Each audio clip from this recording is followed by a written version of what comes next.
Hallo und herzlich willkommen zu einem weiteren Tutorial von MrYouHelp. Heute möchten wir uns wieder mal mit Cinema 4D beschäftigen, und zwar, um genau zu sein, mit dem ersten Intro-Tutorial. Da habe ich extrem viele Anfragen dazu bekommen, dass ich mir einfach mal zeige, wie man ein Intro macht. Und ganz zu Anfang, es gibt in der Beschreibung auch den Link zu einem Template davon, also zu der Datei, die ich jetzt hier erstelle. Und das könnt ihr euch natürlich auch herunterladen, aber derjenige, der was lernen möchte über das Programm, der sollte am besten dieses Video gucken und nachmachen. Denn ansonsten lernt man das nicht, man lernt nicht mit dem Programm umzugehen, und deswegen wünsche ich euch soweit viel Spaß mit dem Tutorial.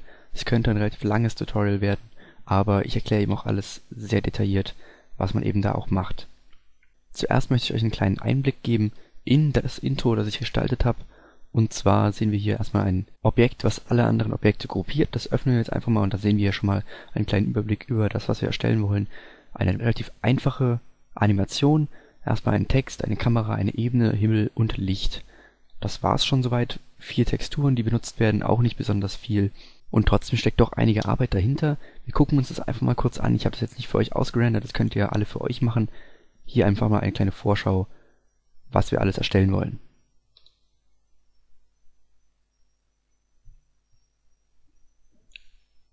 Wir sehen also eine kleine Animation, in der ein Text auf einen Boden aufschlägt, dann auseinanderspringt, und eine Kamera, die eben das Ganze aufnimmt und sich daraufhin auch entfernt. Das ist eine relativ einfache Animation, die wollen wir einfach heute erstellen.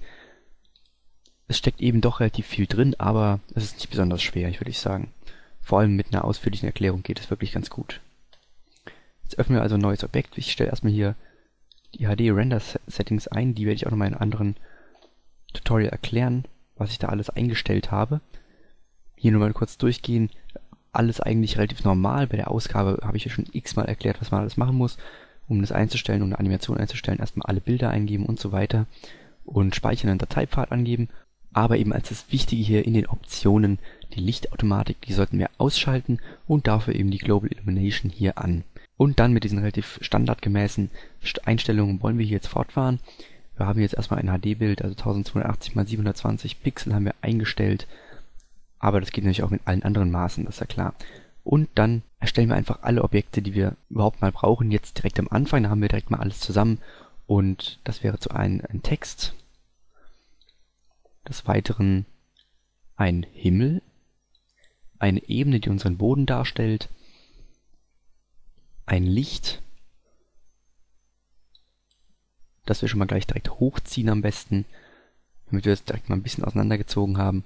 Und eben als letztes eine Kamera. Da ist es auch, genau, richtig. So, zuerst bearbeiten wir den Text. Der Text ist noch relativ einfach, da habe ich auch schon öfters mal gezeigt, was man hier alles machen kann. Zum einen geben wir mal den Text ein, Intro, Tutorial zum Beispiel, wie in der Animation davor auch. Dann stellen wir die Tiefe ein bisschen höher. Könnt ihr aber auch so lassen, also das ist optional. Die Unterteilung macht das Ganze noch ein bisschen genauer. Und wir stellen eine andere Schriftart ein. So Standardschriftarten sind ein bisschen langweilig. Ich habe hier einige zur Auswahl. Welche ich hier vorhin genommen hatte, das war Flubber, soweit ich weiß. Genau. Dann positionieren wir das Ganze noch ein bisschen mittiger. Das ist vielleicht ein bisschen schöner, Textausrichtung, also in die Mitte setzen. Und dann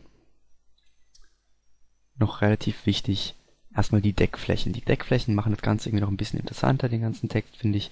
Vor allem, weil man auch noch mehr Möglichkeiten hat bezüglich der Texturierung. Diese Texturierung machen wir auch direkt mal. Apropos, ab und an mal nicht zwischenspeichern vergessen. Das ist teilweise relativ aufwendig, was hier alles gemacht wird. Ich speichere das einfach so. Ihr könnt es darunter speichern, was ihr wollt. Aber das ist teilweise so aufwendig, dass auch bei mir teilweise dieses Programm einfach abgestürzt ist. Und das wäre natürlich dann schade, wenn dann alles umsonst wäre. Aber ihr habt zur Sicherheit auch noch das Template. Von daher sollte das okay sein. So, wir hatten jetzt gerade eben die Szene in Rot gehalten. Wir können das aber auch in jeder anderen Farbe machen. Ich werde es jetzt hier wieder in Rot machen, weil auch heute Weihnachten ist. In dem Sinne auch nochmal frohe Weihnachten an alle. Aber, wie gesagt, kann man in jeder Farbe machen. Zuerst erstellen wir also ein rotes Material. Dabei ist auch wieder alles egal. Wir können das spielen lassen oder auch nicht. Das ist wirklich in dem Fall relativ egal. Ich lasse es jetzt hier mal weg, denn das kostet auch nur Speicher, weil wir es ja auch nachher ausrendern müssen. Und dann wird es auch nur alles komplizierter mit den Spiegelungen. Und deswegen haben wir hier jetzt erstmal ein Material. Das ist das erste. Und wenn wir das jetzt hier rendern, dann sehen wir noch nicht so viel.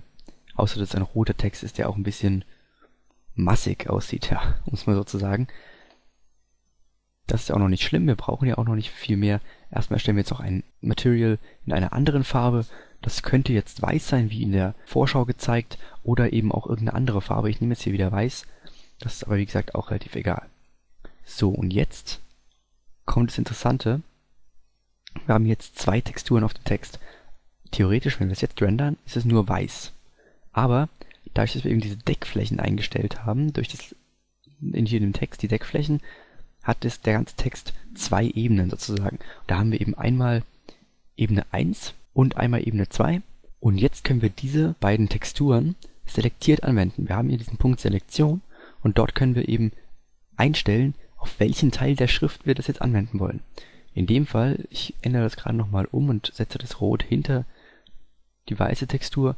Und jetzt wählen wir eben diese rote Textur an und schreiben hier jetzt mal C1 rein in dieses Selektionsfenster. Und dann werden wir sehen, wird dieses Rot auf den wirklichen Text angewendet sozusagen und das Weiß nur auf die Deckflächen. Wir gucken gerade mal, dass wir das Licht noch ein bisschen besser positionieren, sodass wir das auch gleich besser sehen. So, das sehen wir sogar schon, ohne es gerendert zu haben, dass eben das genauso stattgefunden hat. Innen drin ist ein roter Text und außen ein weißer Rand. Und das ist ein ganz schicker Effekt eigentlich. Und soweit sind wir auch mit dem Text dann jetzt erstmal fertig. Wir können jetzt, damit das Ganze ein bisschen besser aussieht, einfach die Ebene ein bisschen größer machen. Und zwar nicht nur ein bisschen, sondern deutlich größer, vielleicht sogar eher. Dazu tippen wir einfach mal 100.000 mal 100.000 ein. Dann sollte ein großer Teil, wenn nicht sogar alles, bis zu dieser gestrichelten Linie, ich weiß nicht, ob man es gut erkennt, da ist auf jeden Fall da hinten eine gestrichelte Linie. Und die zeigt an, wo der Boden aufhört und wo der Himmel anfängt. Und diese sollte sie fast erreicht haben. Ich zeige euch aber gleich auch noch einen Trick, wie man diese scharfe Kante dann da hinten wegbekommen kann. Im Moment sieht es also noch so aus, dass wir eben hier einen Text haben, der sogar hier noch übersteht wegen den Deckflächen und einen Himmel oben und eine Ebene unten. Das Ganze, diese scharfe Kante, die ist echt nicht besonders schön, die kriegen wir noch weg. Das zeige ich euch gleich noch. Jetzt wollen wir auch erstmal noch die Ebene einfärben. Ich ziehe das auch gerade mal hier runter. Und dafür nehmen wir jetzt einfach nochmal ein neues Material. Wir können auch einfach das eine Material hier kopieren, mit Steuerung und dann daneben ziehen. Und direkt haben wir ein neues Material, was wir einfach in der Farbe verändern können. In dem Fall nehmen wir vielleicht einfach mal ein dunkleres Rot, das vielleicht auch noch ein bisschen ins Graue hineingeht. Und nehmen das einfach mal als Ebenen, also als Bodenfarbe. Können das auch immer rendern, indem wir schön viele Zwischenschritte zeigen. Und dann sehen wir haben ein dunkles Weinrot als Boden mit einem Lichtfleck eben von dem Licht oben drüber, was auch ganz schön ist. Und jetzt brauchen wir noch eine Farbe für den Himmel. Den Himmel, den können wir hier einfach über Farbe aktivieren, können wir hier auf An einstellen, dann wird erstmal weiß ausgewählt und dann können wir eine beliebige Farbe auswählen. Dann nehmen wir jetzt so ein helleres Rot, vielleicht, das ist einfach, vielleicht aber auch nicht zu grell, da muss man wirklich gucken, ich habe jetzt auch die Farbcodes nicht übertragen, sondern da muss man einfach schauen, dass man das irgendwie in einem ordentlichen Verhältnis zueinander setzt. Ich habe jetzt eigentlich mal so gesagt gehabt, dass der Bereich des Bodens mit dieser Farbe so circa gleichfarbig sein sollte zu dem oberen, zu dem Himmel. Das ist jetzt noch so überhaupt nicht erreicht. Da schauen wir nochmal, dass wir das ein bisschen verändern können. Das sieht schon deutlich besser aus und das Licht, es macht das ja auch so leicht heller. Das sieht man ja auch hier unten. Und ja, so sieht es eigentlich ganz gut aus. Jetzt haben wir soweit schon mal grundsätzliche Sachen erledigt, aber wichtig eben ist diese verlaufende Grenze hier hinten zwischen dem helleren Rot und dem dunkleren Rot. Und das wollen wir jetzt einstellen. Dazu gehen wir erstmal auf die Kamera und haben hier schon den richtigen Reiter ausgewählt, Tiefe. Wir wollen nämlich eine Unschärfe hinten haben. Und diese Unschärfe hinten, die klicken wir einfach an und dann sehen wir hier, oh, das habe ich auch schon im anderen Tutorial erklärt, wir haben hier noch einen weiteren grünen Kasten, der sonst nicht da ist. Und der bezeichnet einfach, ab wann die Tiefenunschärfe in dem Fall gegeben sein soll. Dazu richten wir auch erstmal die Kamera noch richtig aus. Wir stellen die erstmal auf 0. Wir justieren die auf 0 komplett und können dann viel besser mit ihr arbeiten. Können jetzt erstmal das bisschen nach hinten schieben und einfach mal gucken, wie weit wir das überhaupt nach hinten brauchen, damit wir genug sehen. Das ist natürlich auch vom Winkel her hier noch überhaupt nicht angemessen. Wir gehen nochmal ein bisschen nach oben, aber auch nicht so viel. und schauen einfach, dass das dann hier in der entsprechenden Entfernung ist. Das ist noch ein bisschen zu nah meiner Meinung nach. Und dann stellen wir das einfach hier jetzt so ein, dass dieser erste grüne Kasten, das ist der Kasten, der anzeigt, wo die wirkliche Schärfe liegen soll von der Kamera, wenn wir schon eine Tiefenunschärfe einstellen, dass der eben darauf liegt. Und dann sehen wir, dass dahinter einfach komplett unscharf sein wird, allerdings jetzt noch nicht. Wir sehen gerade noch, wir haben zwar Tiefenunschärfe eingestellt, aber letztendlich ist sie noch nicht da. Und das ändern wir einfach, indem wir wieder in den Render-Voreinstellungen hier unter den Effekten noch die Schärfentiefe einstellen und dann eben hier die Unschärfenstärke von 5 haben. Wir können auch viel stärker machen, aber oft sieht es dann schon sehr unrealistisch aus. Und deswegen aktivieren das wir jetzt einfach und es wird noch ein weiterer Render-Schritt hinzugefügt, nämlich der Unschärfe, und dann sehen wir schon da hinten, ist es jetzt verlaufen. Finde ich schon deutlich besser, als wenn das eben dann so abgehackt und eine scharfe Kante ist. Soweit sind wir schon mal vorgedrungen. Jetzt kümmern wir uns auch gleich ums Licht. Das stelle ich gerade noch mal ein bisschen anders ein bisschen höher vor allem. Und ansonsten kümmern wir uns jetzt erstmal um den Text. Wir haben ja gesehen, da ist eine Animation drin. Und diese Animation, die kommt vor allem durch ein Feature von Cinema 4D. Das nennt sich in dem Fall Dynamics und findet sich unter Simulation und dann eben hier unter Dynamics. Und hier kann man eine Menge Sachen machen, wirklich extrem viel. Und das ist wirklich ein mächtiges Tool. In dem Fall wollen wir uns ein bisschen leichter herantrauen. Ich erkläre euch einfach, was jetzt genau was auslöst und was man da jetzt einstellen muss, und dann klappt das auch so. Zuerst brauchen wir nämlich eben einmal den Text. Ich nenne ihn gerade auch mal Motext ist so ein komischer Name. Ich nenne ihn jetzt einfach Text. Und dieser Text, den wollen wir auf die Ebene prallen lassen und dass er daraufhin zerspringt. Jetzt machen wir zuallererst dieses Zerspringen. Das ist erstmal so relativ logisch, denn wir erstellen zuerst einmal ein Rigid Body. Das heißt, dass dieses ganze Textobjekt dynamisch eben von diesen Dynamics bewegt und verändert wird. Und dazu klicken wir jetzt einfach nochmal genau auf dieses Rigid Body Symbol und können jetzt hier Verschiedenes einstellen. Zuallererst müssen wir auf aktiviert den Haken setzen, klar, und dynamisch an. Das ist das Allerwichtigste. Und jetzt kommt auch sehr wichtig die Auslösung. Wann soll dieser Zerfall stattfinden? Der Zerfall, den stellen wir noch gleich unter Kollision, aber erstmal, wann soll überhaupt irgendetwas stattfinden? Und das stellen wir nicht auf sofort, denn dann würde Folgendes passieren. Es würde einfach runterfallen, weil wir in dem Fall auch noch nichts Zerspringendes eingestellt haben, aber es würde runterfallen und das wollen wir nicht, sondern wir wollen erstmal bei Kollision. Jetzt steht das Ganze hier erstmal still, das ist auch kein Problem, das lösen wir gleich noch. Aber jetzt haben wir das erstmal so eingestellt, dass sobald es herunter auf diese Ebene fällt, zerspringt. Und das wollen wir. Und dass es überhaupt zerspringt, das stellen wir jetzt in diesem Kollisionsreiter ein.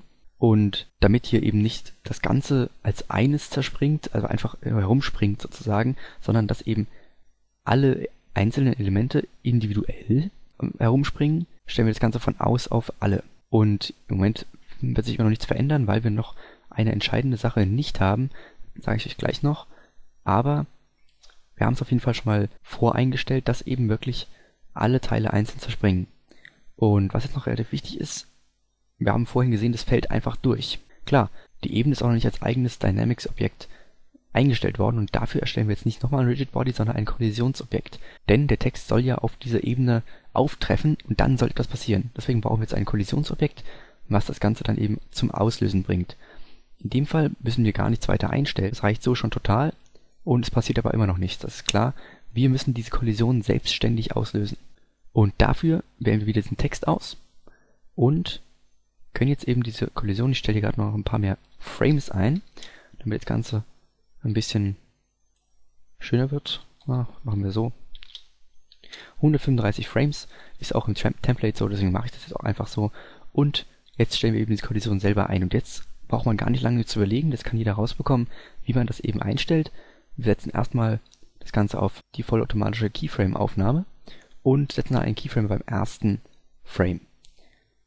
Und jetzt gehen wir mal kurz in die Kamera rein und setzen das Ganze vielleicht auf 60 Frames. Und gehen vielleicht auch lieber wieder aus der Kamera raus und ziehen es einfach nach unten. So weit wie wir wollen eigentlich, ist relativ egal, Denn wenn alles funktioniert, dann soll das ja sowieso, sobald es auf die Ebene auftritt, zerspringen. Dann ist ja egal, wie weit wir noch runtergehen. Und jetzt schauen wir einfach mal, das Ganze geht hier runter. Oh, und das sehen wir, es zerspringt.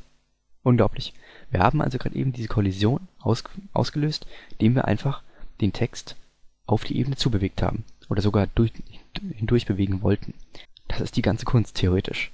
Das ist das Wichtigste, dass eben diese ganzen Sachen so eingestellt werden und diese beiden Objekte als Dynamics-Objekte definiert werden, sodass das Programm weiß, aha, da muss ich Folgendes machen.